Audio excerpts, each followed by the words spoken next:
তোমাৰ মৰমতে মই হলো পগলা তোমাৰ প্ৰেমত পৰি মই হলো বলিয়া যি দিব খোজা আজিয়ে দিয়া বুকুৰে আপোনজনক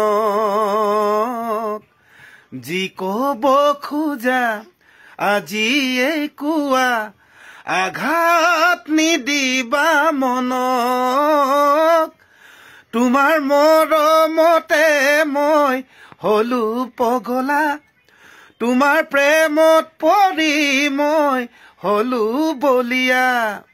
নমস্কাৰ, মই ৰাজীৱ শদিয়া। এফালে মোৰ সহধৰ্মিনী, এইটো মোৰ ল'ৰাটো। আপোনালোকক জনাবলৈ পাই ভাল লাগিছে। আজি মই পৰা আমি হোৱা আজি 6টা বছৰ হ'ল। আপোনালোকৰ পৰা আশীৰ্বাদ বিচাৰিছোঁ।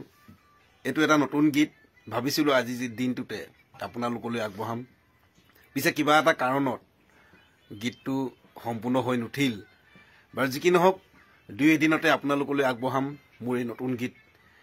মোৰ লগতে কণ্ঠ নিগৰাইছে আমাৰ আটাইৰে মৰমৰ পৰিচিত ভণ্টি নীলাক্ষী নেওগে, আৰু সংগীত ধুনীয়াকৈ সংগীতেৰে সজাইছে ভাতৃপ্ৰতিম বন্ধু জোনাকে। আশা কৰিছোঁ আপোনালোকে মৰমেৰে গ্ৰহণ কৰিব। ধন্যবাদ। আকৌ লগ পাম।